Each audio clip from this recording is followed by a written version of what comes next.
Terus salah satu hal bahwa si owner ini, si Bu A ini selalu menolak semua strategi dan kerjaan kamu, semuanya dijelek-jelekin, itu juga salah satu faktornya. Loh kok bisa begitu Pak Ustadz? Iya, ini namanya pesugihan aura. Terus si Ririn udah cerita ABCDE-nya seperti gimana kamu 2 minggu di situ. Mohon maaf nih, saya lihat kok kamu kayaknya lagi ditarget deh. Ditarget apa Pak Ustadz gitu kan ya? Iya, ditarget dijadiin tumbal. Seperti yang saya bilang tadi, Mbak Vivi itu sudah ditahan sukmanya di kerajaan gaib tersebut. Dan kami ketemulah sama satu kota gaib di sana yang terkenal, yang namanya Uentira.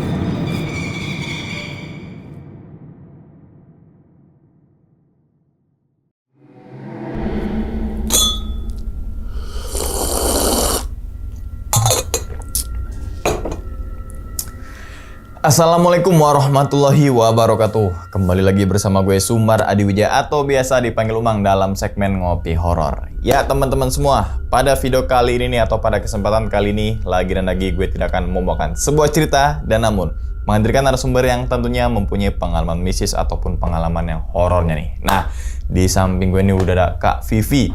Waduh, Kak, gimana lagi nih kabarnya nih Kak? Apa kabar Mang Umang? Alhamdulillah, sehat ya Kak Vivi juga ya? Alhamdulillah. Alhamdulillah sehat. Ya wis, salam untuk teman-teman dan juga keluarga di rumah nih, Kak Vivi nih. Siap. Nah, tapi sebelum Kak Vivi menceritakan pengalamannya ke teman-teman semua, kami ngucapin terima kasih banyak nih Kak.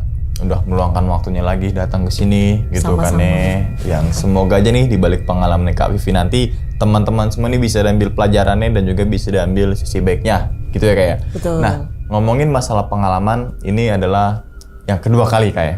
Yang pertama itu epic banget, yang dimana nikah gitu ya. Betul. Tentang menikah dan lain sebagainya, terus kemudian meninggal. Nah, teman-teman semua nonton aja tuh. Linknya tuh ada di video gitu kan ya. Nah, tapi kalau video kali ini bukan masalah tentang nikah-nikahan lagi nih, ya kan? Enggak ada. Yang dimana ternyata Kak Vivi ini dulu pernah bekerja di salah satu coffee shop. Betul. Di salah satu daerah juga, yang dimana ada satu ruangan kosong yang seluruh karyawan tuh nggak boleh masuk ke situ ya. Betul. Sampai akhirnya Kak Vivi ini mau dijadikan tumbal oleh owner coffee shop itu sendiri. Betul. Wah, ini penasaran sih, apalagi di era-era sekarang coffee shop banyak banget dengan berbagai rasa, tempat dan sebagainya, tapi ternyata sampai akhirnya ya Kak Vivi ini mau dijadiin tumbal gitu sama ownernya gitu kayak. Oke, mungkin tahan dulu kali kayak ceritanya ya. Oke. Dan tanpa berlama-lama lagi kita langsung masuk aja ke dalam ceritanya. Ngopi horor segera dimulai. Kak, diminum dulu silakan Kak. Biasa kopinya. Oke. Kopi horor Kak.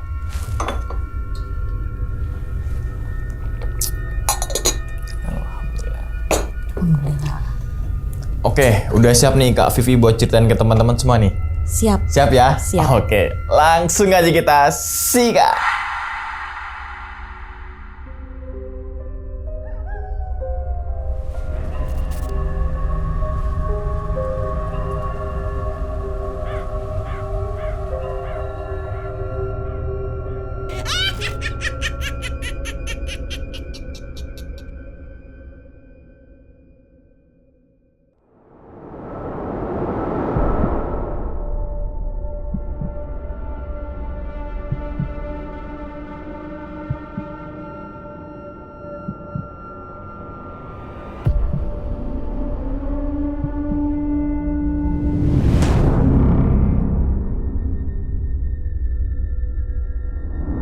Gini Bang ceritanya, pada tahun 2019 ke 2020 itu pas akhir-akhir COVID, saya tuh diterima kerja di tempat baru.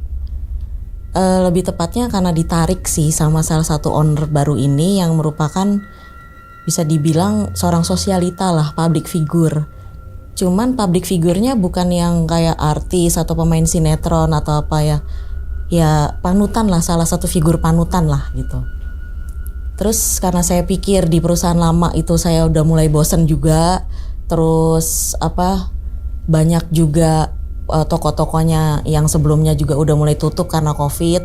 Jadi saya merasa ini adalah kesempatan baik.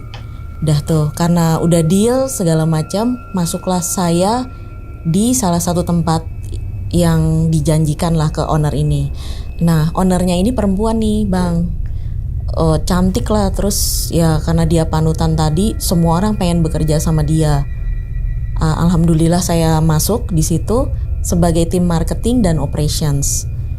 Usahanya bergerak di bidang F&B juga, food and beverage. Beliau tuh punya restoran, punya salon, punya berbagai tempat kebugaran, gym gitu. Tapi untungnya saya dapat di tempat yang saya kuasai lah gitu, yaitu di F&B. Nah di F&B ini, di restonya ini beliau menjual kayak cake, terus seperti ada kopinya juga, ada makanan beratnya juga. Makanan beratnya juga bervariasi lah dari berbagai macam negara. Ada Western, Indonesia seperti itu.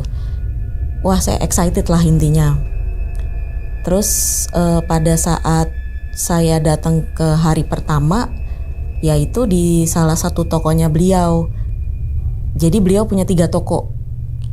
Dan di tokonya beliau itu yang saya datangin di hari pertama di daerah Tangerang Selatan. Jadi beliau punya di Tangerang Selatan, Jakarta Selatan 2. Saya dipanggil ke Tangerang Selatan ini yang juga merupakan headquarters besarnya untuk bidang marketing dan untuk operational. Jadi untuk sisi face-nya ya, sisi mukanya si resto ini gitu.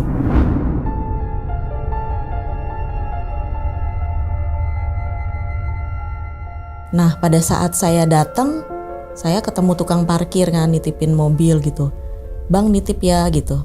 Mau kemana bu gitu. Oh saya mau mulai hari pertama nih di tempat resto ini.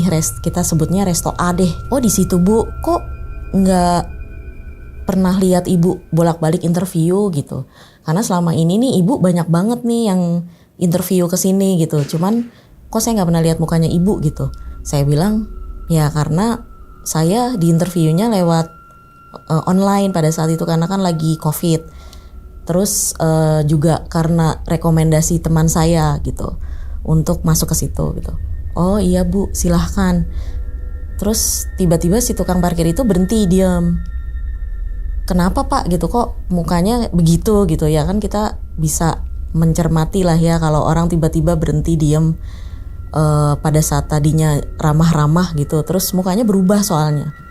Kenapa pak kok kayaknya mukanya begitu gitu. Terus dia bilang, ya selamat datang deh bu kalau mau kerja di resto A. Karena ya hati-hati aja lah. Dia selalu bilang gitu. Hati-hati gimana gitu. Wah nanti ibu tahu sendiri deh. Cuman kita sih orang-orang di sini udah biasa. Udah biasa apanya pak gitu. Saya coba menekankan ya supaya beliau tuh bisa menjelaskan lebih lanjut gitu. Cuman dia selalu menolak gitu. Udahlah nggak apa-apa ibu masuk aja gitu. Cuman hati-hati ya bu ya. Banyak berdoa sebelum masuk situ. Ya kalau umat muslim mas bismillah lah. Oke pak terima kasih wejangannya. Salam kenal ya, iya tolong jagain mobil, oke. Udah, terus saya masuk ke pintu depan. Dalam perjalanan nih dari tempat parkir kan agak jauh. Karena restonya itu tempat parkirnya kurang, jadi tempat parkir untuk karyawan agak jauh gitu. Dari langkah saya dari tempat parkir ke restoran, saya merasa, apalagi nih, baru hari pertama sudah begitu. Lalu untuk pengalaman-pengalaman yang sebelumnya sudah banyak tuh. Saya kan kerja di tempat restoran yang berhantu, yang banyak pengalaman serem-seremnya gitu. Kayaknya ini salah satunya gitu juga deh. Karena nih daerah termasuk aman gitu. Terus nggak pernah kedengeran apa-apa gitu. Pasti ini tentang setan nih gitu, atau penampakan atau apa. Ya udahlah, bismillah. Udah tuh, saya masuk pagi. Itu jam 8 pagi, saya ingat. Jadi staff di resto itu masih berberes. Jadi resto itu terdiri dari 3 lantai. Lantai pertama itu ada bar kopi, sama ada display cake yang panjang. Terus atasnya display cake tuh ada berbagai merchandise lah, ada mug, terus ada cookies kayak gitu-gitu yang dibuat sama owner tersebut. Karena owner tersebut tuh memang jago banget memasak. Nah, saya lihat displaynya, wah bagus banget emang, restonya tuh cantik sekali gitu, dengan gaya Eropa gitu. Datanglah, saya lagi melihat-lihat display kue, datanglah si karyawan dari balik dapur, karena ini display kue, belakangnya tuh kitchen dapur. Oh, selamat pagi ibu, mau cari siapa? Kita belum buka. Oh sorry mas, saya Vivi, saya marketing operations yang baru, perkenalkan gitu kan ya. Oh sama, mukanya berubah kayak si tukang parkir itu gitu. Oh ibu marketing operations yang baru. Oh iya kita emang kemarin dapat memonya akan ada karyawan baru datang. Selamat datang ya bu gitu. Tapi gini ya bu, langsung itu mereka. Jadi kayak kok nggak baru kenalan, nggak ada segan-segannya seperti itu. Tapi gini ya bu ya, kalau mau kerja di tempat ini, di daerah ini, di resto ini, saya sih cuman wanti-wanti ibu aja. Hati-hati, terus banyak-banyak berdoa ya bu ya. Gitu. Kok pejangannya sama gitu. Emang kenapa sih mas gitu ya. Tadi tukang parkir di depan juga mengatakan hal yang sama. Dia bilang, sudahlah nanti ibu juga tahu. Udah nggak apa-apa bu, kita satu tim. Oke, ya udah nanti saya dibantu ya mas kalau ada butuh apa-apa. Misalnya pasti kan kalau marketing operations kan photoshoot lah, masalah konten lah segala macam. Iya bu, pastilah gitu. Udah selesai, terus saya agak maju ke depan. Jadi dari display kue itu agak maju ke depan ada daerah kasir. Di daerah kasir itu ada beberapa karyawan juga yang baru datang dan sedang bersiap-siap. Saya kenalan lah. Dan semua menasihatkan hal yang sama. Kayak hati-hati di sini, banyak berdoa dan semoga betah kayak gitu. Terus mereka bilang, ya udah bu, kalau kantornya ibu biasanya tuh di lantai 2. Ibu naik aja. Jadi di depan kasir itu ada tangga naik. Nanti ibu ke kiri ya. Ibu ke kiri ada lantai mezanin. Nah dari lantai mezanin itu depannya ada kayak dapur besar. Jadi dapurnya itu kurang lebih 6 kali 10 meter lah bu. Nah di situ ada meja kerja semua manajer dan semua operations, bagian operations pokoknya di situ mejanya. Jadi ibu silakan duduk aja di situ sambil menunggu ibu owner datang. Saya bilang oke, makasih ya gitu. Saya naiklah ke atas. Terus karena masih jam 8 pagi, resto belum buka, pasti kan banyak lampu belum dinyalakan. Gelap lah kondisinya. Meskipun itu mezanin dan pada saat naik itu lantai mezanin bisa kelihatan ke bawah dan bisa ngelihat aktivitas anak-anak bar juga sih dan anak-anak kitchen yang sedang mereka kerjakan gitu. Terus pas saya naik udah ngerasa suasana nggak enak sih. Kok gelap terus apa ya, rasanya tuh perasaannya berat gitu. Tapi ya karena saya udah sering bekerja di tempat yang serem gitu ya. Jadi kayak oh ya udahlah gitu. Yang penting bismillah lah di sini. Saya cari nafkah baik-baik gitu. Udah tuh saya melangkah lah tuh begitu naik. Jadi dia naik dari tangga kasir, tangganya L gitu, set gitu ya, gitu. Nah di depan tangga itu lantai mezanin, sampingnya kan udah dapurnya yang gelap itu karena kan belum dinyalain, belum ada orang datang. Saya taruhlah tas saya di situ, saya nyalakan semua lampu di situ. Jadi dapurnya memanjang memang 6 kali 10 dan semuanya tuh gimana ya, kayak ada rasa nggak betah deh duduk situ. Padahal itu mewah sekali. Jadi karena owner itu kiblatnya ke Europe, kiblatnya ke barat. Semua furniture di sana bergaya Prancis, Italia ya. Meja kerja kita pun yang panjang itu aja marmer semua. Serunya lagi di lantai mezanin itu sebelahnya ada satu pintu kamar. Kok ada pintu gitu, aneh itu. Memang sih itu tadinya rumah terus dijadikan resto dan coffee shop. Oh mungkin ini bawaan dari denah lama nih. Jadi di lantai 2-nya tuh ada seperti kamar lagi gitu yang gak dibongkar. Nah terus saya sambil lihat-lihat gitu ya, kok serem gitu hawanya. Saya coba nyalain lampu daerah situ nggak nyala, daerah mezanin tuh. Udah, ya udahlah diem aja di tempat meja kerja yang dapur panjang itu.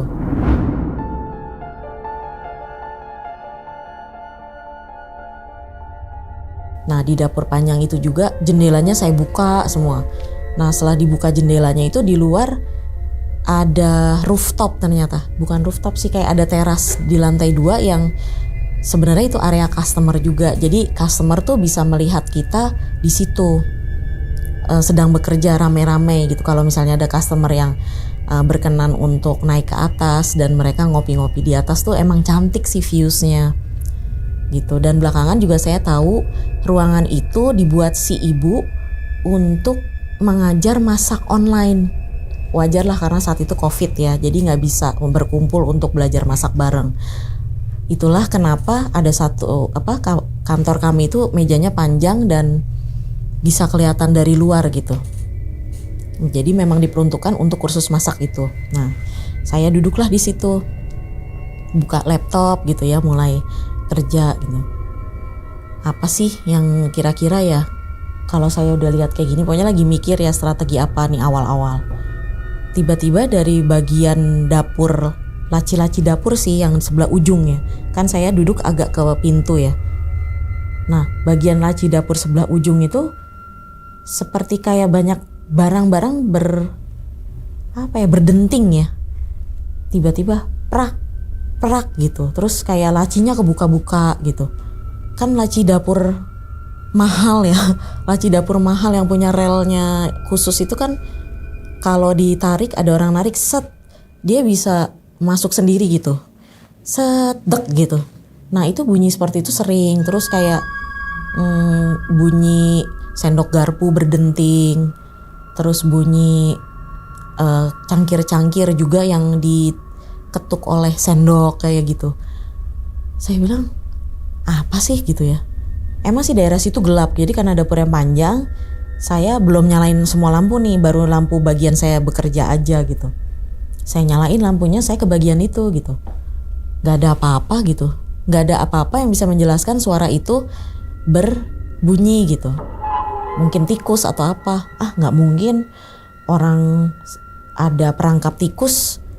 Ya namanya resto, kita jaga kebersihan. Pasti mereka jaga kebersihan sebelum saya masuk lah. Terus udah tuh saya nyalain, saya duduk lagi. Begitu saya nyalain, saya duduk, itu laci-laci di dapur yang sebelah ujung sana itu kelihatan kebuka ketutup sendiri. Jadi saya kayak bengong gitu, kok bisa kebuka ketutup sendiri gitu. Mulai takut tuh di situ, ya kan Kak, nggak ada suara, maksudnya nggak ada orang, nggak ada siapa-siapa, bisa kebuka ketutup sendiri. Akhirnya karena saya juga takut, ya saya pergi tuh keluar pintu keluar pintu office itu ke daerah mezanin. Nah daerah mezanin ada pintunya si ruang atas yang tadi saya bilang itu, yang pintu kamar. Saya duduklah deket pintu kamar itu karena ada meja kecil. Sebenarnya itu ruang VIP untuk pelanggan yang mau private lah gitu. Saya duduk di situ, kok sambil kepo gitu ya, ngedengerin suara berdentingnya berhenti gitu. Terus saya sambil mikir, apa ini ya yang orang-orang bilang hati-hati ya gitu, ntar tahu sendiri. Terus semoga betah, mungkin ini kali ya. Aduh gimana nih, baru resign kerja gitu ya, baru mau mulai. Nggak boleh takut lah, udahlah bismillah gitu, semuanya pakai bismillah lah. Terus saya lagi duduk, saya coba buka laptop saya lagi di situ. Di kamar sebelah itu, jadi di pintu sebelah yang kamar itu tiba-tiba kayak ada orang mengais-ngais pintu gitu. Terus daun pintunya bergerak-gerak sendiri, cek gitu. Terus saya diemin. Saya pikir ada orang di situ, masih positive thinking lah, mungkin ada yang tidur di situ nginep atau gimana kan, karyawan biasanya gitu. Tiba-tiba digedor tuh pintunya, dong dengan keras gitu. Digedor lebih tepatnya. Terus saya, wah kok gini ya, siapa ya? Mulai jiper nih, mulai ngeri gitu, mulai serem. Saya turun ketemu sama barista yang tadi sedang menyiapkan kopi di bawah, yang ketemu saya pertama kali. Mas, mau tanya, iya Bu, kenapa? Di atas itu ada siapa gitu? Ada orang ya? Kok di kamar atas itu yang ada pintunya sendirian itu ada yang gedor-gedor? Terus mereka mulai pucat gitu, mulai dari mereka lagi beberes gitu ya, ngelihat saya datang dan saya ngomong seperti itu, mereka langsung gitu. Ibu hari pertama udah denger kayak gitu. Lah emang kenapa Mas? Emang harus hari keberapa baru bisa denger gitu kan ya? Biasanya sih hari pertama gak kayak gitu Bu, gak se-ekstrim itu gitu. Ya itulah Bu yang saya tadi bilang hati-hati gitu. Emang ada apa sih Mas? Aduh kayaknya nanti deh, tunggu istirahat, dia bilang gitu. Tunggu istirahat, nanti kita ngobrol deh, ada warkop tuh di belakang yang biasanya anak-anak kalau lagi istirahat nongkrongnya di situ. Nanti deh saya ceritain gitu. Udah Ibu nggak usah di atas dulu ya, dia bilang gitu, sendirian. Di sini aja. Ayo deh, mumpung saya lagi kalibrasi mesin kopi, Ibu mau ngopi apa? Saya bikinin. Ayo deh kita ngopi-ngopi. Dah tuh. Saya dikasih kopi, saya masih antara bingung tapi saya udah tahu, oh nih kasusnya pasti serem nih gitu. Ya udah, saya dengerin dia, selama nggak ada orang di atas saya nggak naik gitu. Itu sekitar jam 8:30. Jam 9 pagi datanglah 2 cewek nih. Hai apa kabar pagi gitu. Nih bos lu udah datang nih, katanya si barista yang cowok tadi yang ngasih saya kopi. Oh mereka gitu. Oh Bu Vivi ya, iya yang dari memo HRD ya udah datang. Iya kenalan Bu, aku Rosa, aku Gina gitu kan ya. Oh berarti kalian siapa gitu kan, saya kan belum tahu. Iya kami berdua ini adalah anak buahnya Ibu di bagian marketing. Saya di marketingnya untuk masalah collab dan semua perjanjiannya. Dan untuk si Gina ini ada di masalah digital. Oh jadi tentang konten segala macam. Itu nanti kita lapor ke Ibu ya gitu. Apapun yang nanti kita bahasakan atau kita mau strategikan untuk tempat ini, kami akan diskusi ke Bu Vivi dulu. Nanti Bu Vivi diskusi lagi ke Ibu owner. Baik gitu. Jadi kalian anak buahku ya, oh salam kenal. Happy dong, yang tadinya sendirian akhirnya ketemu. Nah si mas barista ini kayaknya udah gak tahan gitu cerita. Lu tahu gak, mak lu yang baru nih gitu. Kenapa? Barusan naik ke atas tuh sendirian, terus diganggu.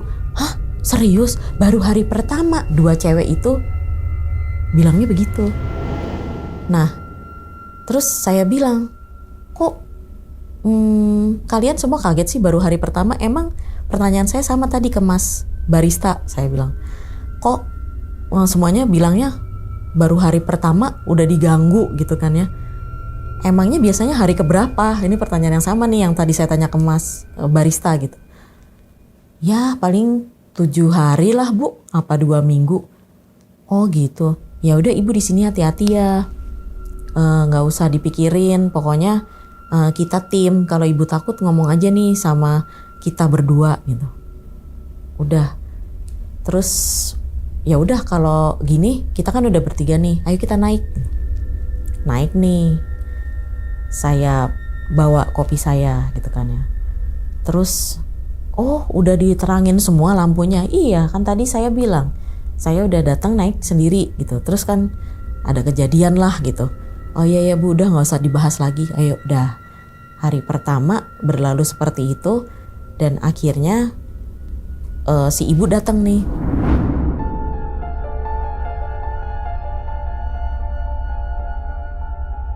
Datang terus dia bilang, Bu Vivi selamat datang gitu. Untuk hari ini saya sih cuma ngebagi tugas aja sama Bu Vivi. Jadi Bu Vivi bagian marketingnya digital dulu ya. Jadi Gina jadi anak buah ibu gitu. Kalau yang satunya anak buah saya. Oke siap Bu.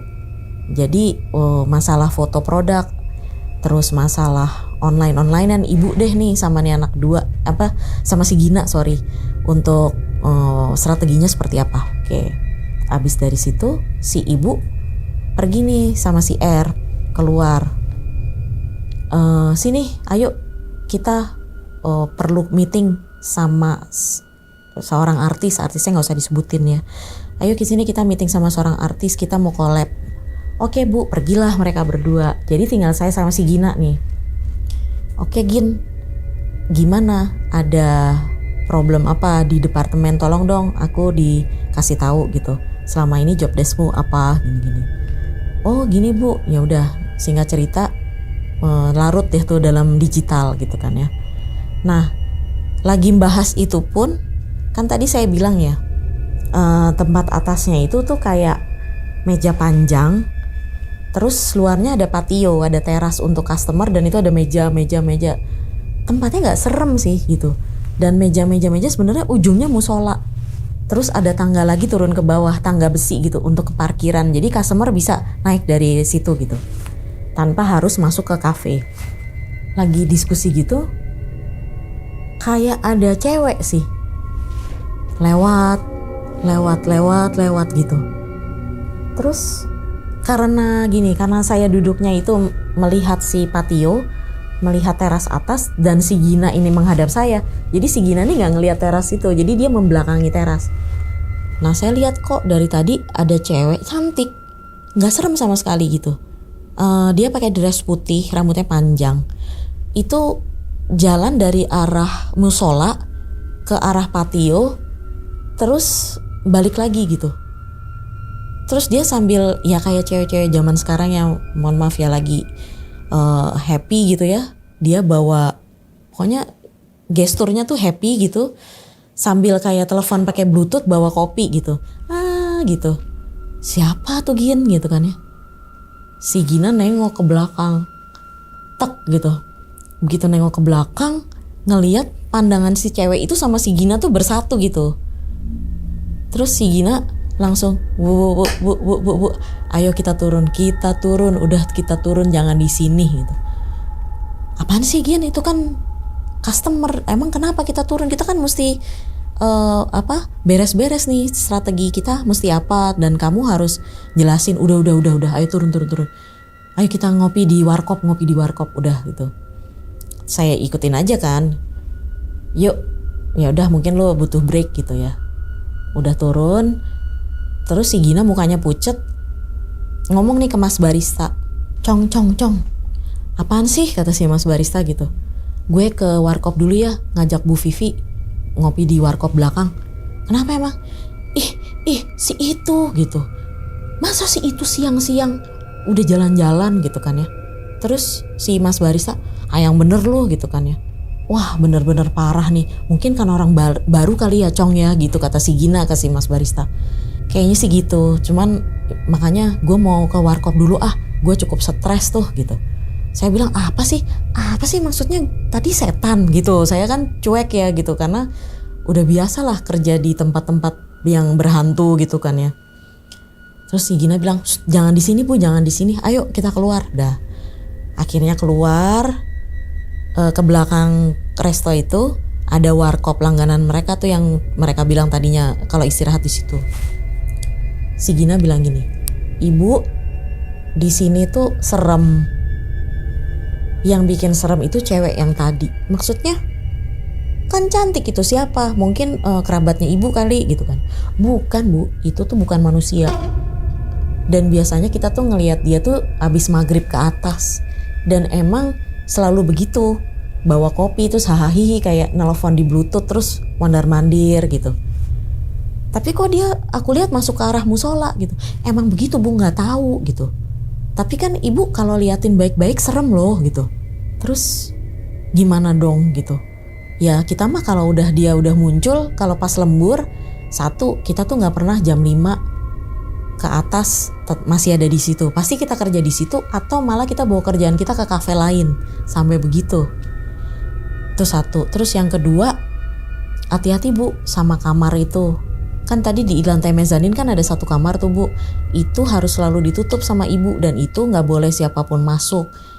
Dan itu kita selalu dengar ketokan misterius.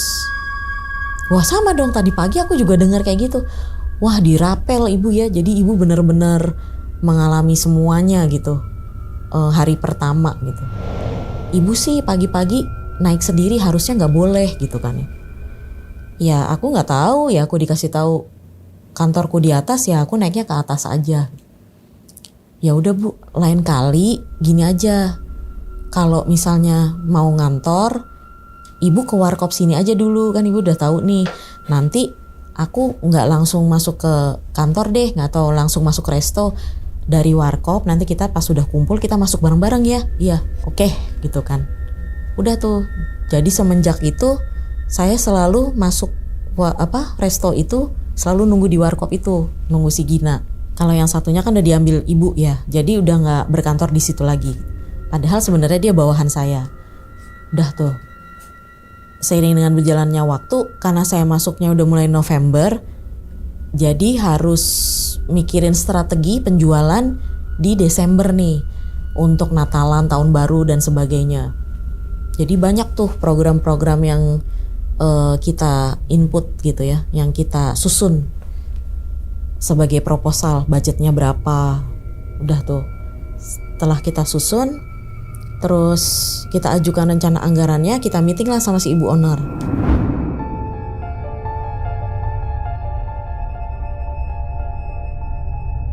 Bu, kita rencananya mau buat seperti ini proposalnya untuk campaign ya, kita bilang campaign untuk Natalan dan Tahun Baru.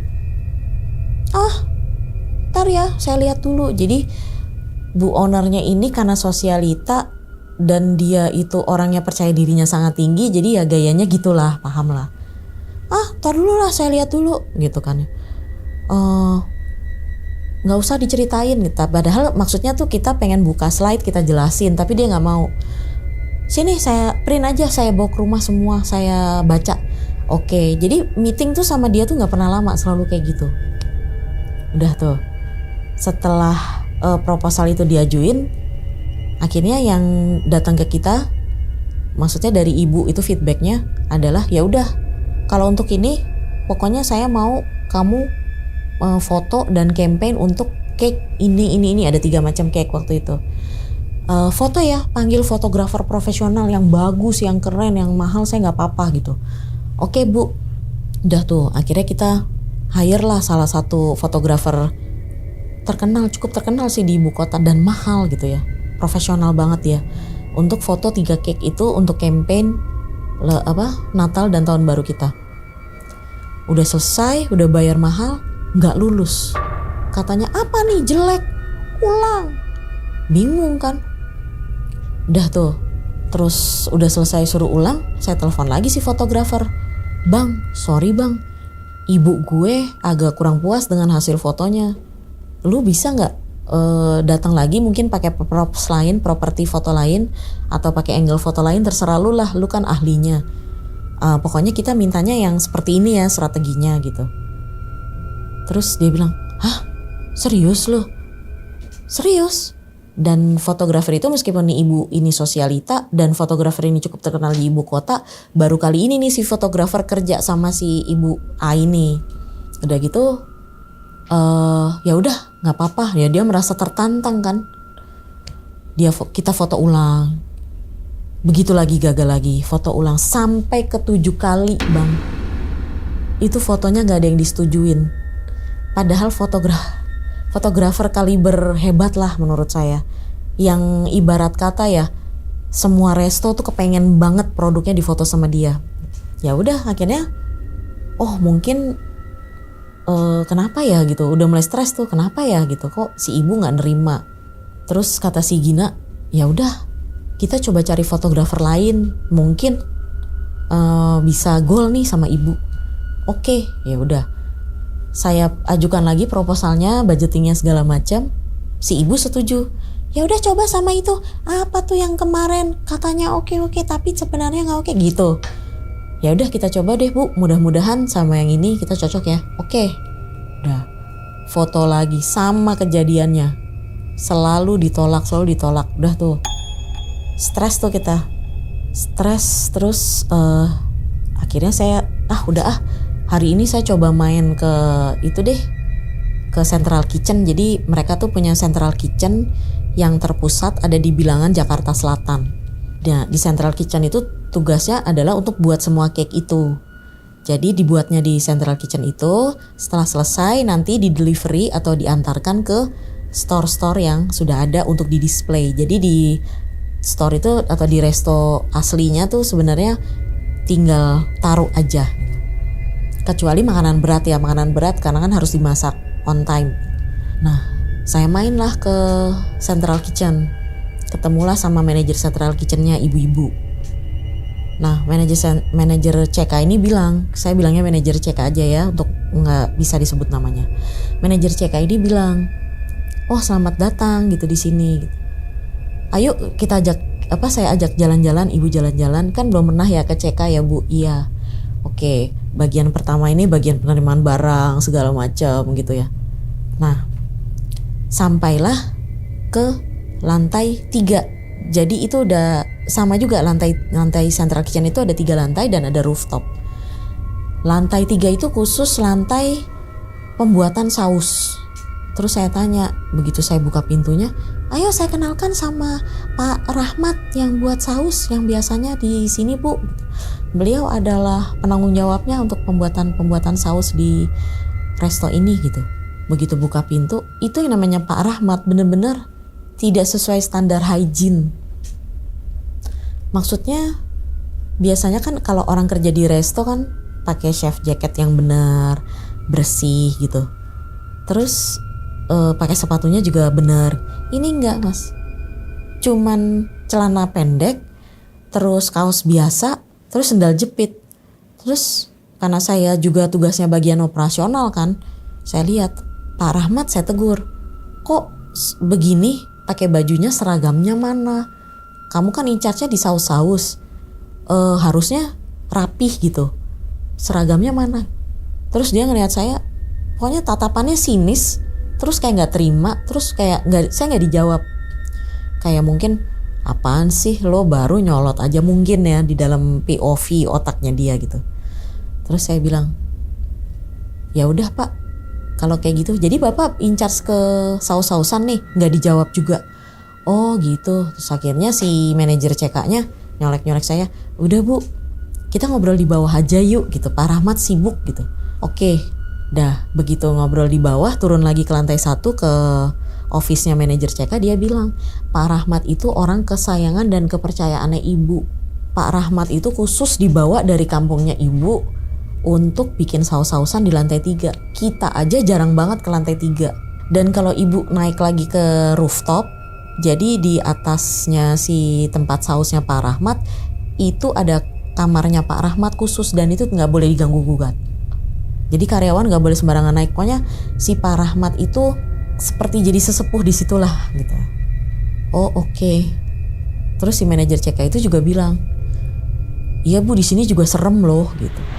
"Apaan sih, kok restonya serem? Di sini juga serem." Kemarin saya ceritalah yang kemarin hari pertama.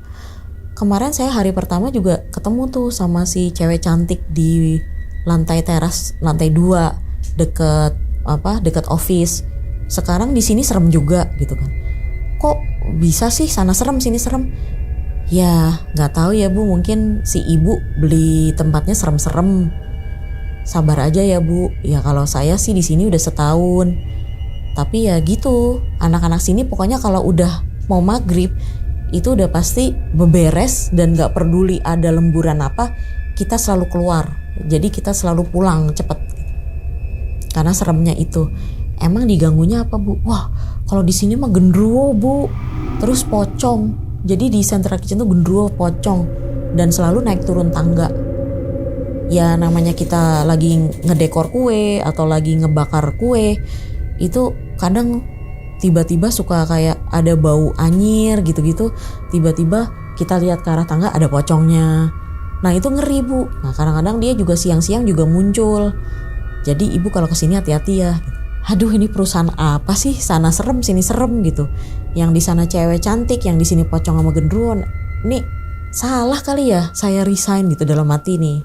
Tapi ya udah hadepin aja, namanya kita kerja maunya memang bener gitu ya.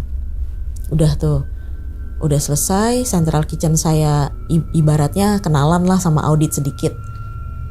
Ya udah ya, saya kembali lagi ke kantor pusat di Tangerang Selatan. Oke Bu, hati-hati di jalan. Udah selesai.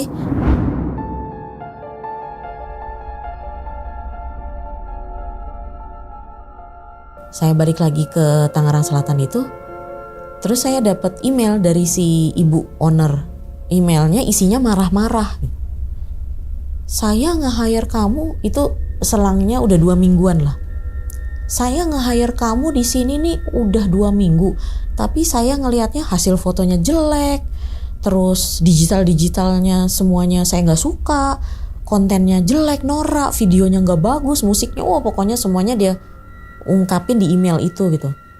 Nah, sebagai karyawan yang lagi hitungannya percobaan atau probation kan stres juga ya. Wah kok gimana ya?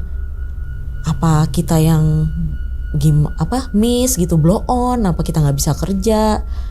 Kok di tempat yang sebelumnya kayaknya baik-baik aja gitu ya, di tempat ini kayaknya susah banget gitu dapat feel-nya si owner ini untuk ngejalanin apa yang dia mau untuk strategi digitalnya. Aduh gimana ya gitu. Udah pokoknya sore ini aku mau santai gitu. Abis kerja mau nyantai dulu di bawah. Terus aku telepon teman saya yang teman lama lah, teman kecil. Dia rumahnya di Tangerang. Namanya Ririn. Nah, si Ririn ini kebetulan indigo gitu. Emang sih ada maksud hati juga untuk tolong dong penelusuran atau di Terawang gitu. Tempat ini kok ada apa? Terus di central kitchennya kok juga serem gitu kan ya. Rin, saya telepon nih. Rin, tolong datang dong ke tempat kerja aku gitu. Kenapa Mbak gitu? Iya nih yang di Tangerang Selatan, datang deh gitu. Banyak mau cerita gitu. Lagi bete nih soalnya semua strategi yang udah aku terapin, yang udah aku susun, kok ownerku nggak suka-suka terus ya, kenapa ya gitu, pengen curhat gitu kan. Ya namanya biasalah kita sama teman pengen ngopi dulu sepulang kerja gitu. Oh boleh Mbak, kebetulan aku juga dari arah Ciledug nih, mau ke Tangerang Selatan, bisalah sedikit nanti mepet melipir. Oke, dah. Singkat cerita jam 5 nih dia datang pas saya selesai kerja. Terus kita turun nih ke bawah. Maksudnya kita nongkrong di bawah tuh, di tempat si barista yang coffee shop itu. Disuguhkanlah waktu itu hot chocolate. Silahkan Mbak gitu kan ya, hot chocolate, minum buat sore gitu. Dia itu mukanya pucat langsung di situ begitu disuguhkan hot chocolate. Rin, lu kenapa gitu kan ya? Gak tahu nih, kok nggak enak banget ya Mbak ya. Aku kok liatnya nggak, pengen segera pergi dari tempat ini malah gitu. Aneh-anehan aja. Lu lihat nggak ini meja-meja semua si ibu nih impor dari Roma beneran. Karena dia pengen restorannya ini di sini temanya Itali, Eropa, Paris gitu-gitulah, yang glamor, yang cantik gitu untuk customernya. Jadi masa lu takut sih pengen cepet-cepet, kenapa emang?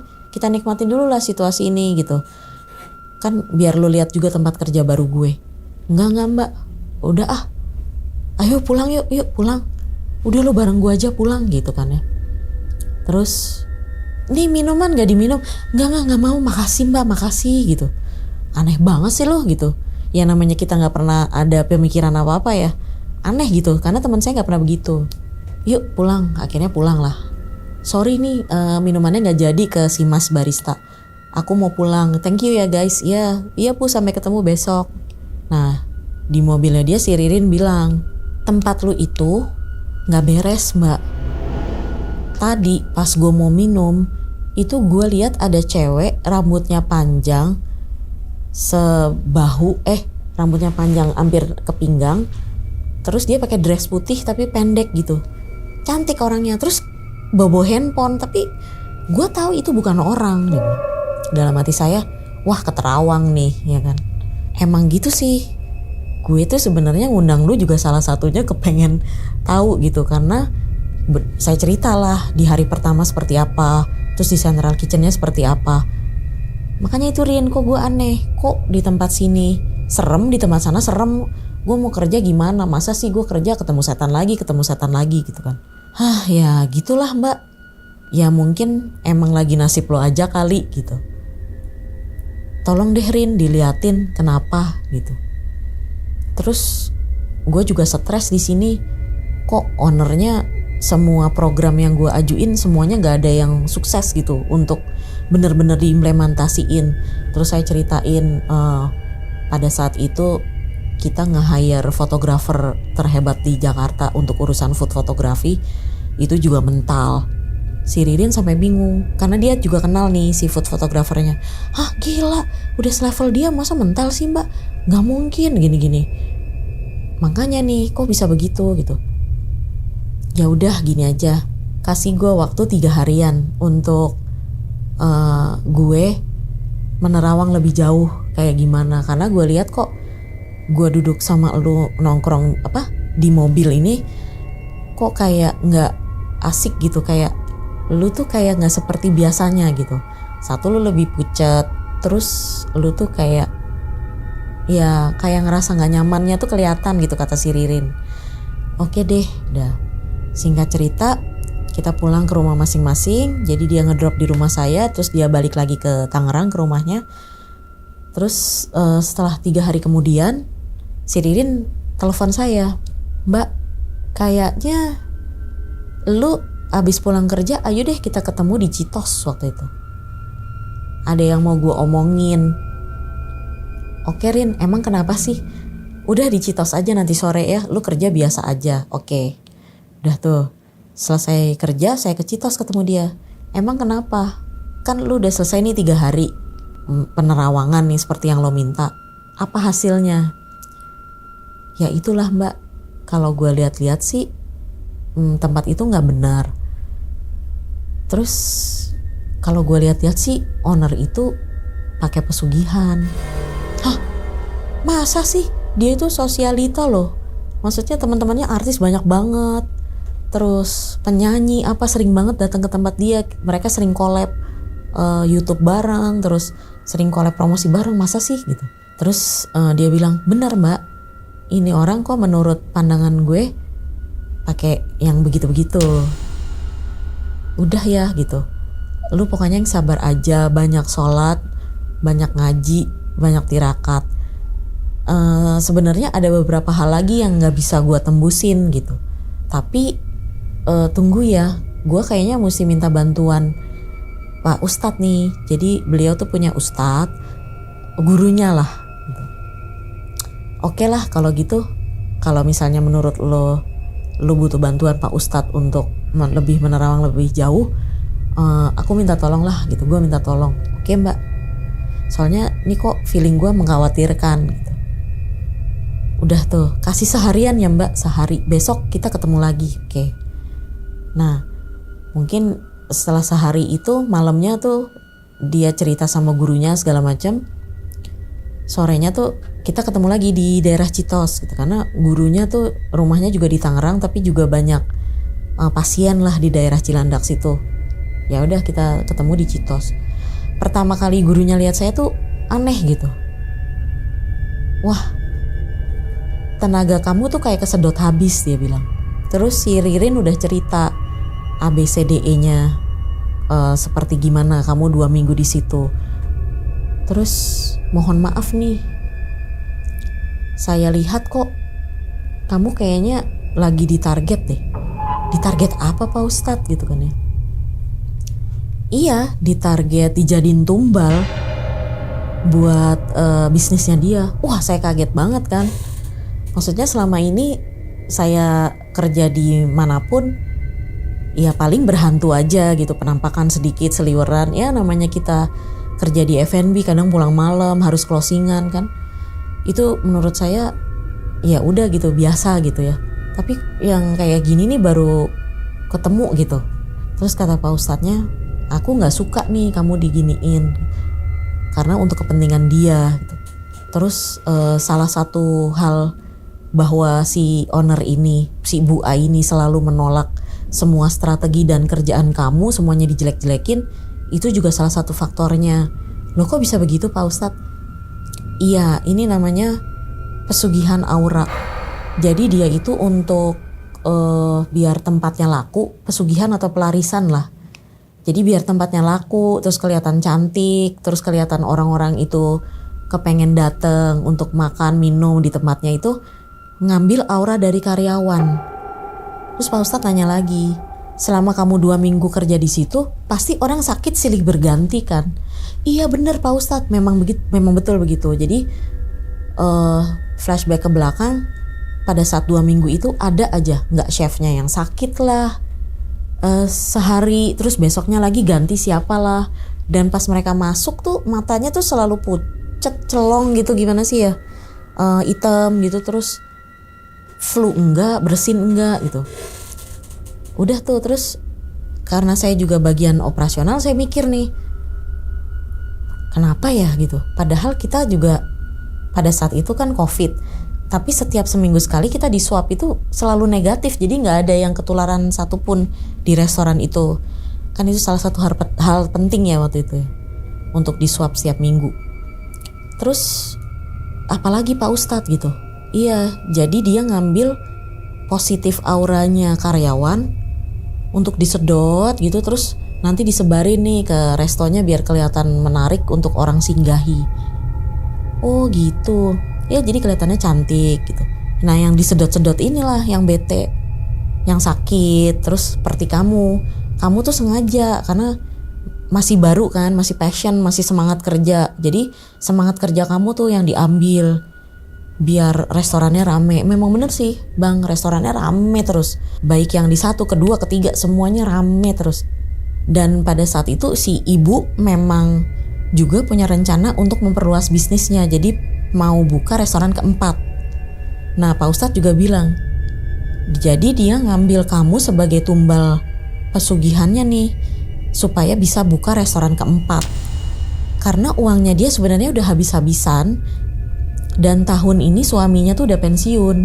Jadi suaminya seorang pejabat lah, saya gak bisa ngomong siapa.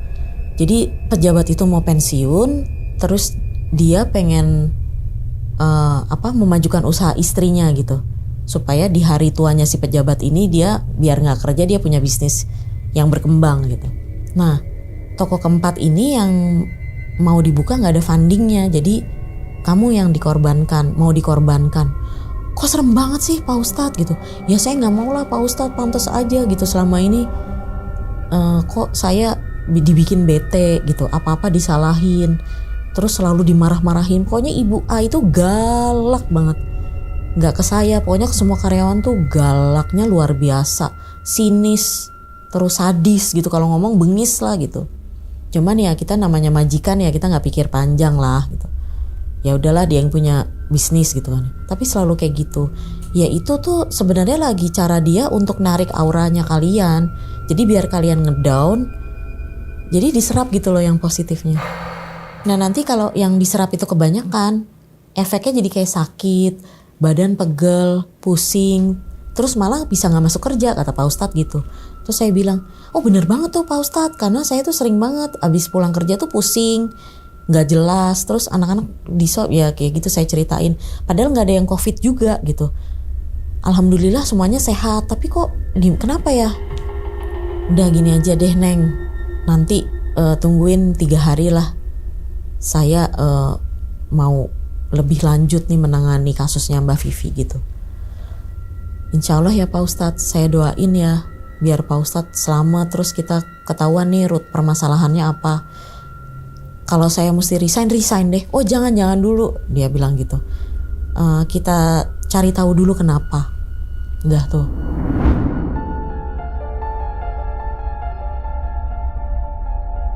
Setelah 3 hari saya diundang nih ke rumahnya Pak Ustadz di Tangerang, ke rumah gurunya si Ririn. Saya dijelasin di situ, Mbak Vivi, ternyata si Ibu A ini dia itu mengabdi kepada salah satu kerajaan jin negatif yang ada di Pulau Sulawesi. Saya nggak tahu nih bisa disebut apa enggak. Saya bilangnya kerajaan jin gaib aja lah ya, di Pulau Sulawesi. Terus iya emang beliau asalnya memang dari sana gitu kan ya. Ya iya, beliau mintanya di situ supaya beliau itu semua orang tuh ngelihat beliau cantik, anggun, terus berwibawa, berkarisma. Terus dia juga punya bisnis bagus. Terus pelarisannya kenceng gitu ya, banyak uang lah gitu dari situ. Dan seperti yang saya bilang tadi, Mbak Vivi itu sudah ditahan sukmanya di kerajaan gaib tersebut. Serem banget sih Pak Ustadz, gimana? Tenang, saya cerita dulu, dia bilang. Jadi selama 3 hari saya itu melakukan perjalanan sukma ke pulau tersebut dan ke kerajaan jin tersebut. Lalu saya di-guide nih sama, mungkin beliau punya spirit guide lah yang ngomongnya ya, pendamping lain atau orang-orang biasa sebut kodam mungkin ya. Jadi di kodam saya itu sama saya jalan ke pulau tersebut dan kami ketemulah sama satu kota gaib di sana yang terkenal yang namanya Uwentira. Nah di Uwentira tersebut kita tuh lagi cari tuh, kamu di mana? Di Uwentira tersebut kami ketemu sama petinggi panglimanya kerajaan Uwentira. Nah beliau bilang, mohon maaf kalau kerajaan saya ini kalian lihat semuanya terang, bagus, dan ternyata ada azan berkumandang terus di sana bang. Jadi menurut Pak Ustadz seperti itu ya, ada azan berkumandang terus gitu. Jadi mereka tuh jin muslim, ada kerajaan jin muslim di situ. Terus panglimanya bilang, kami tidak bisa menjawab pertanyaan Bapak ke Pak Ustadz gitu ya, karena kami nggak pernah tuh yang melakukan perjanjian dengan manusia supaya manusia jaya dan segala macam. Mungkin yang Pak Ustadz maksud bukan di kerajaan sini, tapi di kerajaan sebelah sana. Jadi ternyata di sebelah-sebelahannya si Uwentira itu ada salah satu kerajaan gaib yang saya nggak bisa sebut namanya, itu untuk hal-hal yang lebih negatif lah. Terus si Panglima Uwentira itu bilang ke Pak Ustadz saya, ayo saya anterin, tapi cuma sampai gerbangnya, kamu masuk sendiri. Udah gitu si Pak Ustadz setuju, oke, ayo kita jalan Panglima gitu kan ya. Berjalanlah ke kerajaan tersebut yang tempatnya tuh tidak seterang Uwentira. Jadi kan Uwentira emas, terus identik dengan warna kuning, terus orang-orangnya di sana juga ganteng-ganteng dan cantik-cantik menurut Pak Ustadz ya. Terus kotanya juga maju dan modern. Nah, tapi tetangganya itu bener-bener kebalikan 180 derajatnya. Jadi dia tuh kayak, menurut si Pak Ustadz tuh kayak mulut gua, terus gelap gulita, hitam, ada di tengah-tengah kawasan hutan yang gelap. Terus di dalam tuh ada suara-suara, tapi yang suara-suara nggak jelas gitu ya, kayak suara menggeram, suara orang nangis kayak gitu. Ada lagi suara orang dipukulin kayak gitu. Ini tempat apa Panglima gitu ya, Pak Ustadznya bilang gitu. Ya coba aja cari, mungkin orang yang kamu cari ada di sana gitu. Oke, baik. Masuklah nih si Pak Ustadz ke tempat yang gelap itu. Ketemulah sama beberapa jin yang serem, yang penampakannya itu katanya sih nggak pernah kita lihat ya. Jadi bukan penampakan umum kayak kuntilanak, genderuwo, pocong gitu, enggak. Jadi beda lah, mereka tuh lebih kayak buto mungkin ya kalau di Jawa ya. Jadi raksasa lah penampakannya. Terus mereka nanya, nyari siapa gitu. Pak Ustadz bilang, saya lagi nyari anak saya. Jadi ngebahasain ke sayanya tuh anak. Saya lagi ngebahas saya lagi mencari anak saya. Namanya si Vivi binti Fulan. Beliau ini lagi ditarget sama si ibu A binti ini nih untuk ditumbalin, dan hasil meditasi saya membawa saya ke tempat ini. Ya saya nggak tahu ya, mungkin sistemnya begitu ya untuk orang yang bisa mengobati orang lain ya. Saya dibawa dari hasil meditasi saya ke tempat ini. Kamu emang bisa apa? Punya apa untuk dibarterkan? Jadi ternyata barter-barteran. Jadi kalau ada informasi, ibaratnya si Pak Ustadz harus bayar. Gitu. Pak Ustadz bilang, saya nggak mau kayak gitu. Pokoknya saya cuma mau kasih si anak ini nih, si Vivi binti Fulan ini untuk selamat gitu. Terus mereka bilang, dengan ketawa mungkin ya, kencang gitu ya, kata Pak Ustadz ketawa gitu, hahaha, si Vivi binti Fulan kamu tahu nggak, dia itu udah di lantai ke-8, sebentar lagi si Bu A mau habisin dia gitu. Kami emang ada perjanjian sama Bu A untuk numbalin Vivi supaya si Bu A itu jaya dan punya uang banyak katanya gitu, dan punya emas banyak, bukan uang sih, dia ngomongnya emas gitu ya. Nggak bisa, pokoknya akhirnya jadi berantem tuh. Intinya ya saya nggak tahu lah, wallahu alam. Pak Ustadz bilang saya berantem itu jadi berantemnya itu dari lantai 1 sampai ke lantai 8, di mana sebenarnya sukma saya ditawan.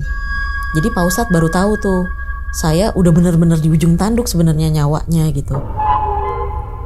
Jadi udah ditawan di lantai 8. Jadi di setiap lantai itu Pak Ustadz kayak berkelahi gitu. Alhamdulillah selamat, terus bisa naik tangga lagi kayak gitu sistemnya sampai di lantai 8 itu. Nah di lantai 8 itu akhirnya si Pak Ustadz berhasil membebaskan saya lah intinya. Terus saya akhirnya berhasil dibebaskan. Terus saya yang aslinya di kehidupan asli emang rasanya lebih seger gitu setelah ketemu Pak Ustadz. Nah ini kan ceritanya pas lagi masih di rumah Pak Ustadz ya tadi ya. Terus saya bilang, emang sih Pak Ustadz setelah Pak Ustadz itu 3 hari yang Pak Ustadz bilang sedang merogoh sukmo atau sedang melakukan perjalanan sukma untuk mencari tahu keberadaan saya di mana dan ini tumbalnya gimana, duduk permasalahannya, saya merasa berangsur-angsur badan tuh enak gitu. Terus di pekerjaan juga ngaruh tuh Bang, lebih program-program saya tuh lebih diterima gitu. Jadi ibu itu kayaknya lebih luas gitu ke saya. Lebih apa sih, yang tadinya sedikit-sedikit nggak bisa, ini jelek, nggak bisa ganti gitu, sampai ganti fotografer profesional pun itu lebih luas gitu. Dan akhirnya tuh selama 3 hari itu saya merasakan, oh si ibu udah mulai berubah gitu, terus badan saya enakan kayak gitu. Ternyata itu Pak Ustadz, karena Pak Ustadz berhasil membebaskan saya dari tawanan itu gitu. Iya. Terus sekarang owner kamu di mana?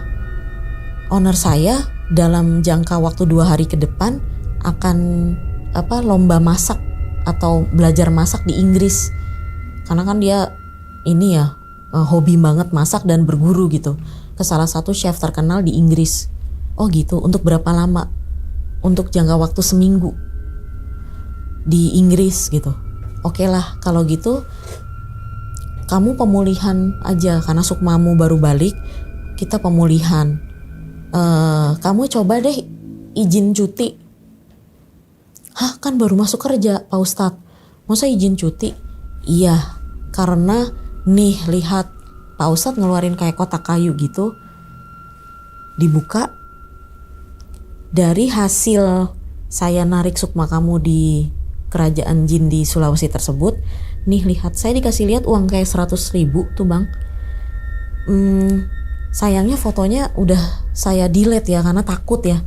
Jadi 100.000 itu isinya tuh kayak dibagi-bagi kotak-kotak gitu ya, kayak papan catur. Terus di setiap kotak itu ada tulisan kayak hieroglif Mesir. Jadi kayak tulisan kuno Mesir gitu. Aneh deh. Terus beliau bilang, ini adalah uang apa ya kalau kita bilang mah, uang kontrak si Ibu A untuk numbalin sukma kamu supaya dia jaya nih pakai perantara media ini. Jadi alhamdulillah buhulnya udah berhasil aku raih gitu, aku ambil. Terus kenapa hari ini sekarang kamu saya panggil? Karena ada buhul kedua yang di badan kamu yang harus saya ambil juga. Apa itu Pak Ustadz? Ruqyah ya? Udah tuh, saya di Ruqyah tuh bang, di rumah Pak Ustadz. Percaya gak percaya ya, dari atas ubun-ubun kepala nih kayak keluar semacam apa ya, pusaka gitu, bentuknya tongkat kayak lollipop gitu, tapi naga besi gitu. Sayangnya emang fotonya udah saya delete karena takut juga. Jadi L gitu, terus pokoknya kepala naga dan badannya gitu. Itu keluar dari ubun-ubun saya. Terus beliau bilang, Pak Ustadz bilang, alhamdulillah ini disatuin ya Mbak Vivi ya ke uang darahnya ini. Dia bilang uang darah, uang kontraknya ini. Nah ini harus kita larung ke pantai selatan. Makanya kamu coba deh kalau bisa bilang sakit atau apa gitu, atau cuti lah gitu. Ayo kita ke Jogja, kita larung ini gitu. Ya udah deh Pak Ustadz, nanti saya pikirin caranya gimana. Udah selesai. Alhamdulillah saya dapat caranya lah gimana biar bisa ke Jogja. Terus saya ke Jogja. Nah ini di Jogja ada peristiwa serem juga nih di penginapannya. Kan itu barangnya dibawa tuh untuk dilarung. Pagi harinya itu untuk hari melarungnya itu kan pagi kita mandi tuh. Saya di kamar mandi. Nah saya sekamar sama si Ririn nih, kebetulan si Ririn ikut. Nah di pintu kamar mandinya itu kayak di stikerin gitu aja. Jadi stiker frosting gitu loh, yang kayak samar. Tapi di bagian kakinya itu bolong. Jadi nggak di frosting. Jadi kelihatan lah kita kalau ngelihat keluar gitu. Itu saya ngelihat si Ririn berdiri nungguin saya di depan pintu sambil joget-joget. Saya mikir kok si Ririn ngapain ya gitu. Joget-joget nungguin saya mandi gitu, nggak jelas banget ya orang. Terus saya bilang, Rin, lu kenapa nungguin gue gitu kan ya? Terus dia bilang, cuman gitu doang. Kok nggak dijawab? Biasanya nih orang cerewet, jadi si Ririn tuh ceria gitu orangnya. Saya kesel, kok nggak dijawab-jawab. Saya berapa kali mencoba untuk ngobrol sama dia.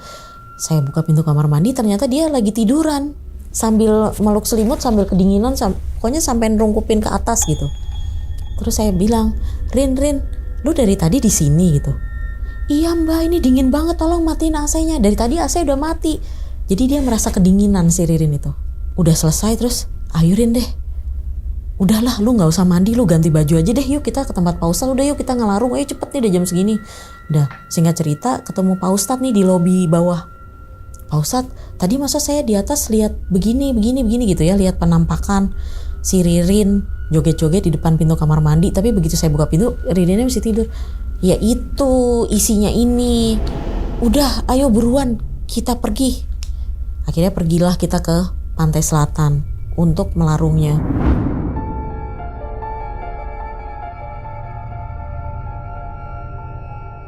Sampai di pantai selatan itu kami disambut sama hujan dan angin kenceng.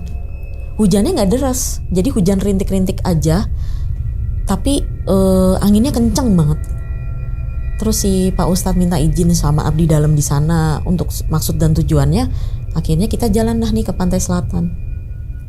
Jalan ke pantai, terus si supir, kami bawa supir gitu ya.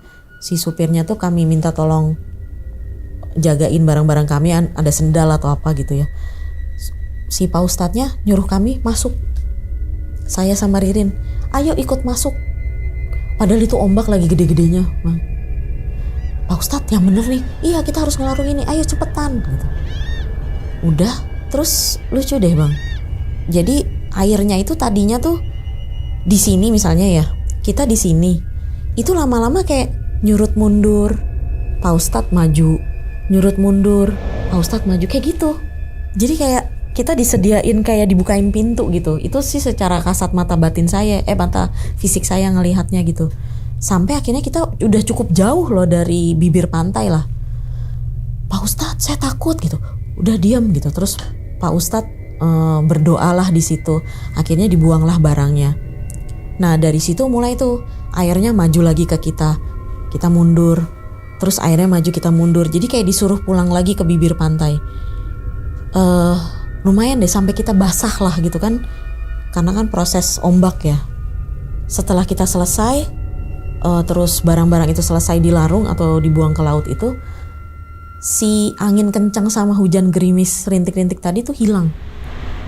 Berganti sama cuaca yang sangat cerah. Terus kata Pak Ustadz, alhamdulillah gitu. Kita udah selamat, kamu udah selamat, terus barangnya sudah diterima dan insya Allah dikembalikan lagi lah ke alam yang sebenar-benarnya. Gitu ceritanya. Dan akhirnya setelah sampai di Jogja, kembali gitu ya. Jadi dari pantai kita balik lagi ke Jogja, terus sampai ke Jakarta, Pak Ustadz bilang, udahlah kamu resign aja. Ini udah gak benar gitu. Buat apa dipertahanin? Lagian kan saya dengan membersihkan kamu, terus buang-buang buhul sihirnya, itu adalah salah satu tanda permusuhan untuk si Bu A ini gitu. Jadi kamu resign ya. Gitu. Oke deh Pak Ustadz, udah tenang aja, rezeki mah ada di tangan Allah, nanti juga kamu dapat kerjaan lain gitu. Ada aja jalannya ya Mbak Vivi ya, yang ikhlas ya. Iya Pak Ustadz. Udah, sekembalinya di Jakarta, ibu pulang dari Inggris, saya resign. Saya kembalikan semua fasilitas kantor, saya resign. Itu juga saya nggak ketemu ibu secara langsung. Jadi saya hanya email, terus saya cukup ke HRD, saya kasih, saya kabur. Saya udah takut banget gitu. Gitu ceritanya, dan alhamdulillah sampai sekarang selamat. Oke, diminum dulu silakan Kak. Kopinya diminum Kak. Oke.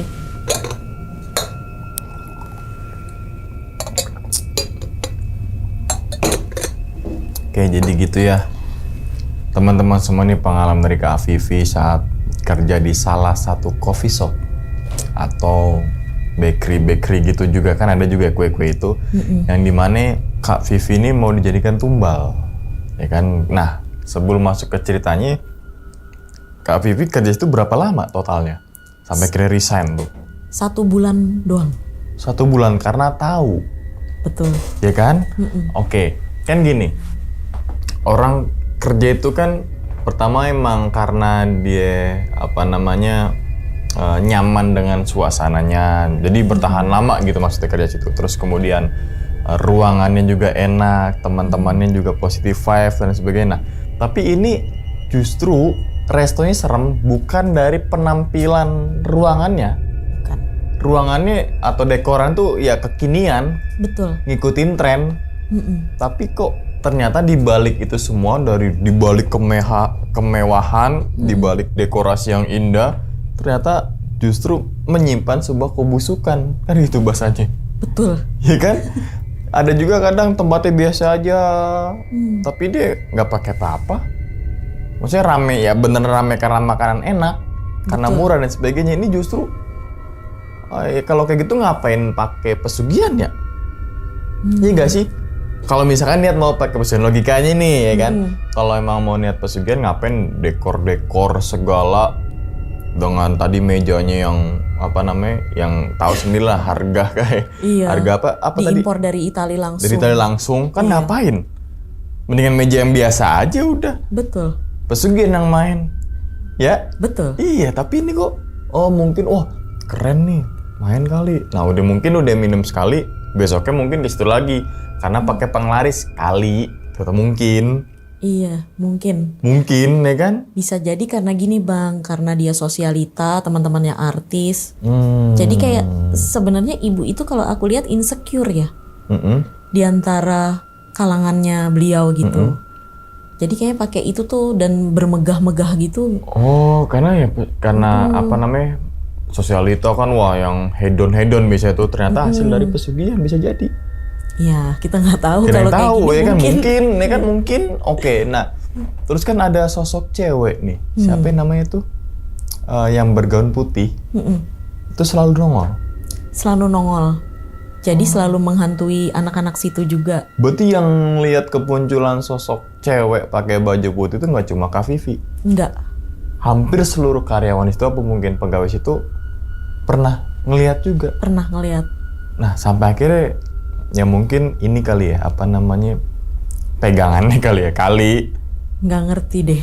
Iya kan, kali, atau mungkin penghuni situ dan sebagainya, apalah namanya lah itulah. Tapi pada intinya hampir semua karyawan itu pernah ngelihat sosok tersebut. Betul. Oke, nah terus kemudian nih Kak, itu berarti coffee shopnya rame? Rame banget. Oke, coffee shop rame itu kan banyak kemungkinan ya. Pertama tempatnya estetik, banyak foto-foto estetik. Terus kemudian rasanya enak. Betul. Yang paling terakhir harganya murah. Nah ini masuk ke semuanya nggak nih? Justru kalau menurut saya penampilan makanannya tuh jadul. Oh, lebih ke jadul ya? Contoh misalnya dia punya cake Black Forest. Itu dihiasnya tuh kayak masih tahun 80-an gitu. Oke. Maksudnya nggak kekinian gitu. Nggak kekinian. Untuk makanan. Untuk makanan, looks-nya ya, penampilannya tuh biasa banget. Mungkin nilai jualnya situ. Kan kadang sekarang kan begitu. Dengan piring-piring yang jadul-jadul justru orang pada suka. Mungkin marketnya nggak situ. Iya mungkin ya, nggak tahu. Kan? Nggak tahu juga ya. Untuk rasanya gimana? Enak. Oh rasanya enak, tapi harganya overpriced. Mahal banget. Oh mahal banget. Bahkan satu slice tuh bisa 100 ribuan. Tapi rame. Biasanya kan rame kafe itu Sabtu Minggu. Ya gak sih? Iya. Ini hampir tiap hari rame. Oke, nanti kita patut coba juga ya, rasanya enak apa enggak nih. Ya kan?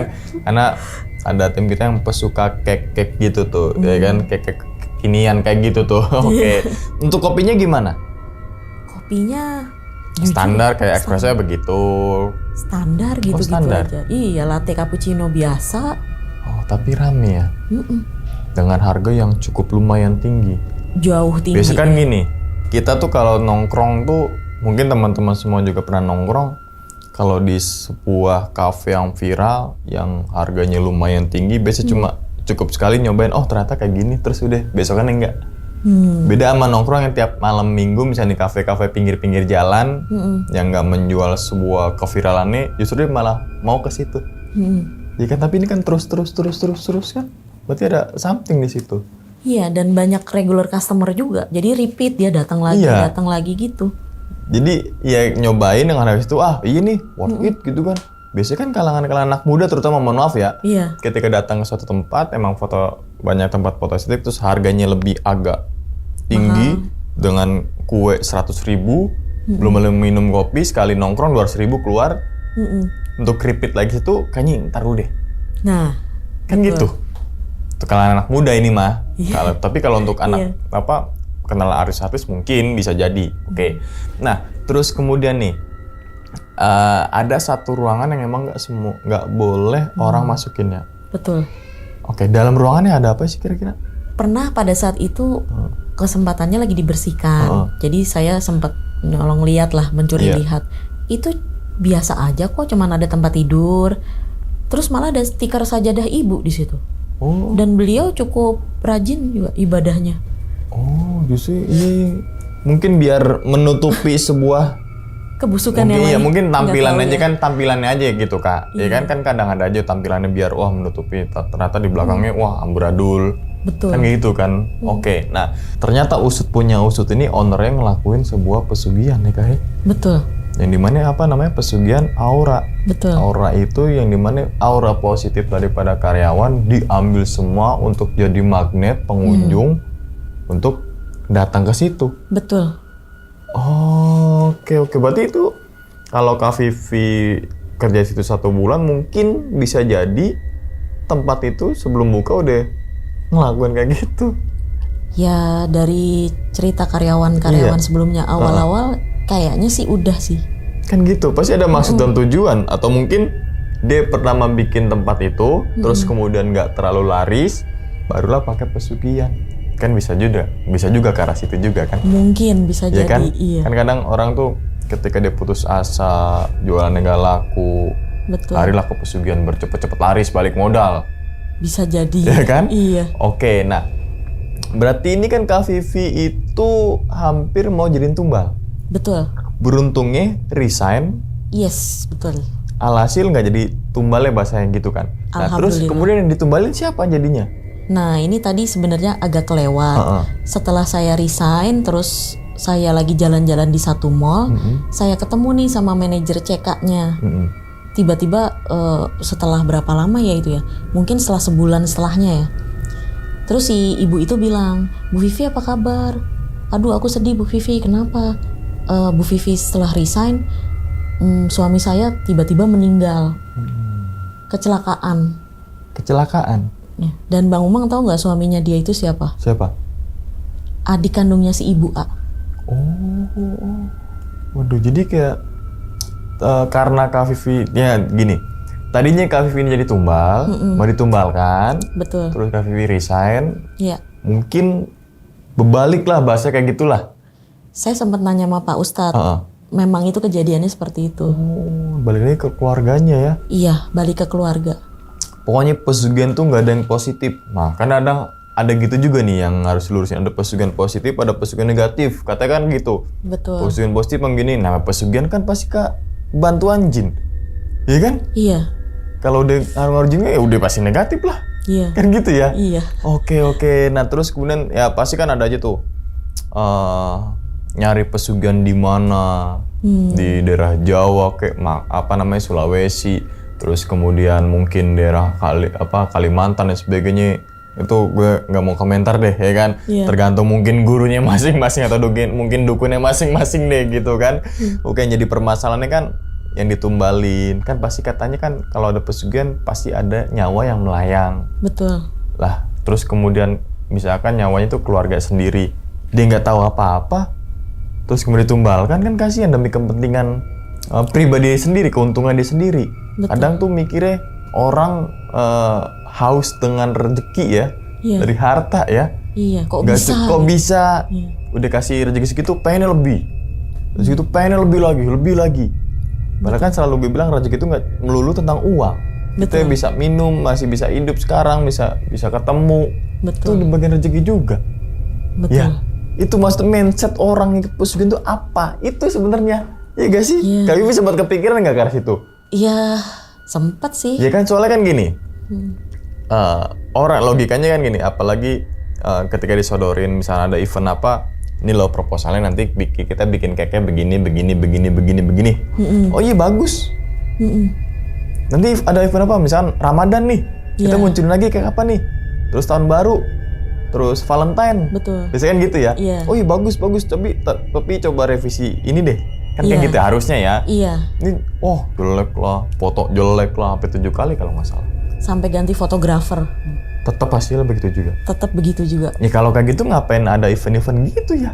Karena kan dia pengen ngambil aura saya biar saya down. Oh. Gitu. Jadi aura positif saya yang semangat kerja itu diambil. Oh, nah berarti di situ jadi karyawannya sering keluar masuk. Maksudnya nggak bertahan lama di situ? Sering. Paling lama karyawan yang kerja itu berapa lama? Berapa bulan? Saya sih nggak pernah tahu berapa-berapanya ya karena pada saat itu saya baru. Yang jelas yang bertahan lama di sana yang masih ada hubungan keluarga sama ibu.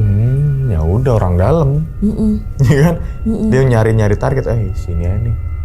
Mungkin juga ya. Ini aja nih, ini baru nih, cakep nih auranya gini. Wah, kacau ya orang-orang pesugihan gitu ya. Iya. Ini sekali lagi nih kalau gue tongolin cerita pesugihan atau gue upload video pesugihan, jangan sampai ada lagi DM ke kita minta alamat dukunnya, terus minta nomor Kak Vivi-nya untuk nganterin ke pesugihannya. Karena soalnya gitu Kak. Oh gitu. Kalau kita munculin pesugihan ini selalu banyak. Nah berarti kan mindsetnya, orang tuh mungkin orang udah putus asa, nggak mau berusaha, ya udah stuck, terus kemudian tuntutan ekonomi membludak, sedangkan lapangan kerja sempit, jadilah pesugihan, iya kan? Betul. Oh, logikanya gitu loh. Iya. Orang putus asa kan orang-orang pesugihan. Astagfirullah.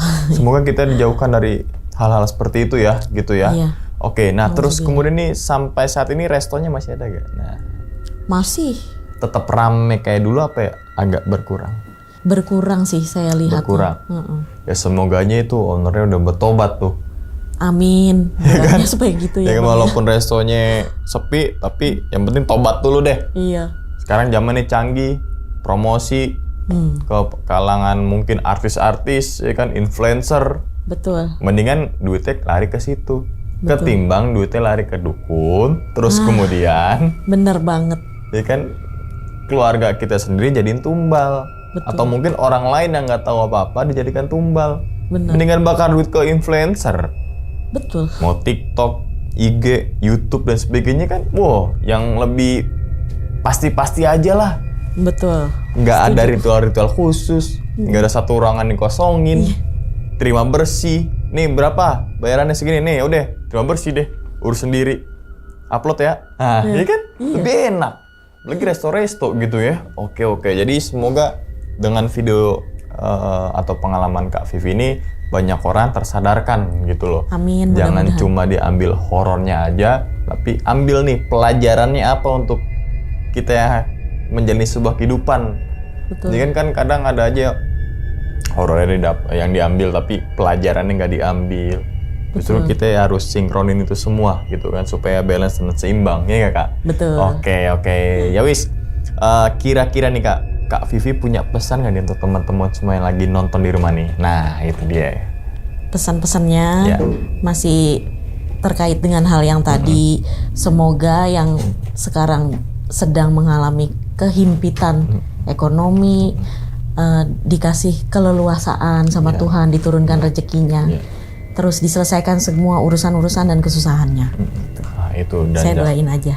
ya karena Tuhan tuh ngasih cobaan nggak lebih daripada batas kemampuan kita. Betul. Yang penting kita sabar, kita ikhlas, kita tabah dan ngejalanin ya udah tentang legowo gitu. Betul. Ya kan kalau pikiran memang pasti ada pikiran.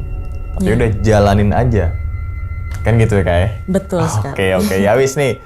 Kita doakan semoga Kak Vivi ini sehat selalu Kak ya. Amin. Panjang Makasih umur banyak. Kak, lancar rezeki Kak. Begitupun juga dengan teman-teman semua yang lagi nonton di rumah nih. Oke. Dan ingat ya teman-teman semua, cerita dari Kak Vivi ini bukan untuk nakut-nakutin teman-teman semua ketika menjalani sebuah kehidupan ataupun yang lainnya, tapi ambillah sisi positifnya dan buang sisi buruknya. Sekian dulu pada video kali ini dan nantikan video-video gue berikutnya. Hal gaib itu muncul ketika sugesti kita buruk. Wassalamualaikum warahmatullahi wabarakatuh. Selamat beristirahat. Kak, terima kasih banyak ya. Makasih. Alhamdulillah. Bungkus.